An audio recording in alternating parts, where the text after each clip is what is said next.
नमस्कार। आज हम बात करने वाले हैं उन कामों के बारे में जो इंसान और धरती के बीच का सबसे पहला, सबसे बुनियादी रिश्ता बनाते हैं, यानी प्राइमरी एक्टिविटीज। ये समझना बहुत जरूरी है कि हमारा समाज आखिर बना कैसे। कभी सोचा है, हम जो खाना खाते हैं, जो फोन इस्तेमाल करते हैं, आखिर इन सब चीजों की शुरुआत कहाँ से होती है?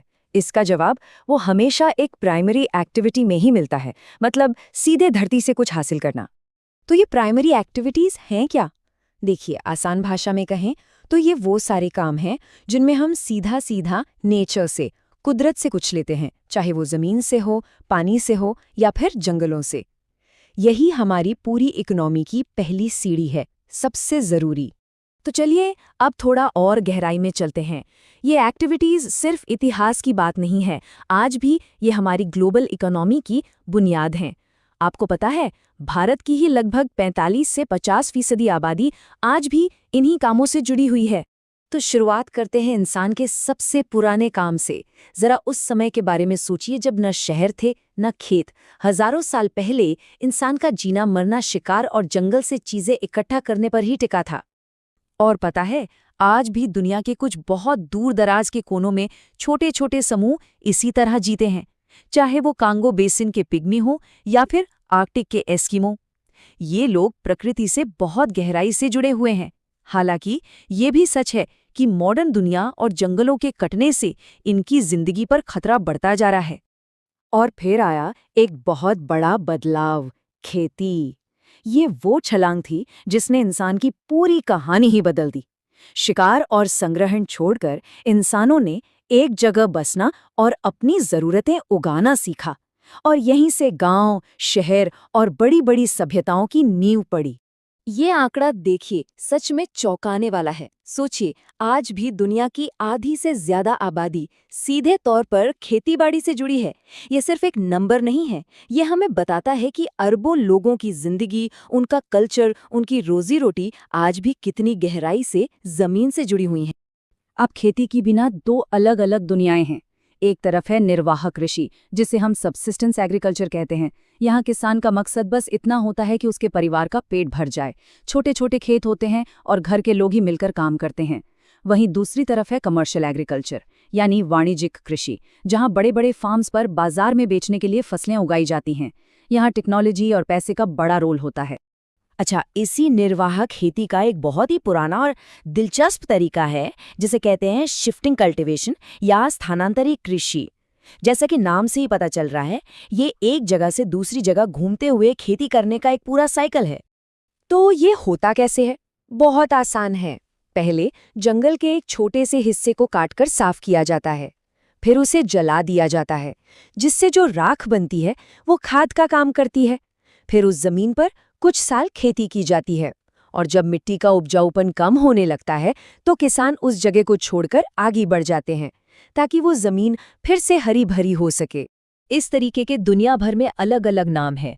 जैसे भारत के नॉर्थ ईस्ट में इसे जूम खेती कहते हैं, मेक्सिको में इसे मिल्पा कहते हैं और ब्राजील में रोका। इससे पता चलता है कि ये तरीका दुनिया के कई हिस्सों में अपनाया जाता रहा है, भले ही अब ये बहुत कम हो गया है। अब कमर्शियल खेती की बात करें तो इसका एक बहुत बड़ा रूप है प्लांटेशन एग्रीकल्चर। इसकी शुरुआत हुई थी यूरोपीय देशों के शासन के समय। इसमें चाय, कॉफी, रबर जैसी फसलें बड़े बड़े बागानों में सिर्फ और सिर्फ एक्सपोर्ट करने के लिए उगाई जाती हैं। चलिए अब पौधों से आगे बढ़कर जानवरों की दुनिया में चलते हैं। पशुचारण या पैस्टोरलिज्म एक और बहुत जरूरी प्राइमरी एक्टिविटी है। यहाँ जिंदगी जानवरों को चराने के इर्द गिर्द घूमती है। यहाँ भी हमें दो अलग अलग दुनियाएं देखने को मिलती हैं। एक तरफ हैं घुमंतू चरवाहे, जो अपने जानवरों के झुंड के साथ पानी और चारे की तलाश में एक जगह से दूसरी जगह घूमते रहते हैं। ये सिर्फ एक काम नहीं, बल्कि उनकी पूरी जीवन शैली है। और दूसरी तरफ है कमर्शियल पशुपालन, जो बड़े बड़े फार्म्स, जिन्हें रांच कहते हैं, पर होता है। यहाँ वैज्ञानिक तरीकों से मांस, ऊन और दूध का उत्पादन किया जाता है। इसके कुछ शानदार उदाहरण पूरी दुनिया में हैं।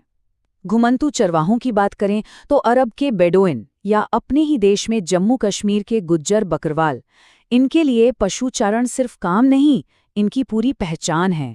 वहीं अमेरिका के प्रेरी और अर्जेंटीना के पंपास जैसे विशाल घास के मैदान कमर्शियल पशुपालन के लिए पूरी दुनिया में मशहूर है। तो खेती और पशुपालन के बाद अब बात करते हैं दो और बड़ी प्राइमरी एक्टिविटीज की, जो समंदर और जमीन की गहराइयों से जुड़ी हैं, फिशिंग और माइनिंग। मछली पकड़ना अब वो नहीं रहा जो पहले हुआ करता था, मतलब सिर्फ एक छोटी नाव और जाल। नहीं, अब तो रडार, सोनार और बड़े बड़े फैक्ट्री शिप जैसी टेक्नोलॉजी ने इसे एक बहुत बड़ा ग्लोबल उद्योग बना दिया है। आज के समय में चीन, पेरू और जापान जैसे देश इसमें सबसे आगे हैं और दुनिया को मछली की एक बड़ी सप्लाई देते हैं। ठीक इसी तरह माइनिंग यानी खनन का तरीका भी पूरी तरह बदल गया है। पुराने जमाने में लोग बस जमीन की सतह से पत्थर और खनिज उठा लेते थे। फिर इंडस्ट्रियल क्रांति के बाद गहरी खदानें खोदी जाने लगी और आज तो मशीनों से जमीन के बहुत नीचे तक खुदाई और ड्रिलिंग की जाती है। ये एक बहुत ही टेक्निकल और खर्चीला उद्योग बन चुका है। तो इस पूरी बातचीत से हम क्या समझ सकते हैं? हमने देखा कि इंसान ने शिकार करने से लेकर आज के मॉडर्न उद्योगों तक एक बहुत लंबा सफर तय किया है। बात चाहे शिकारी के भाले की हो, किसान के हल की या आज की मॉडर्न ड्रिल मशीन की, एक चीज बिल्कुल साफ है, हमारा होना, हमारी तरक्की और हमारा भविष्य सब कुछ सीधे सीधे धरती के संसाधनों से ही जुड़ा हुआ है। और ये सब हमें एक बहुत बड़े सवाल के सामने लाकर खड़ा कर देता है। जैसे जैसे टेक्नोलॉजी बढ़ रही है, आबादी बढ़ रही है, वैसे वैसे धरती से संसाधन लेने के इन बुनियादी तरीकों का भविष्य क्या होगा? पृथ्वी के साथ हमारा ये रिश्ता आगे क्या मोड़ लेगा? इस पर सोचना बहुत जरूरी है।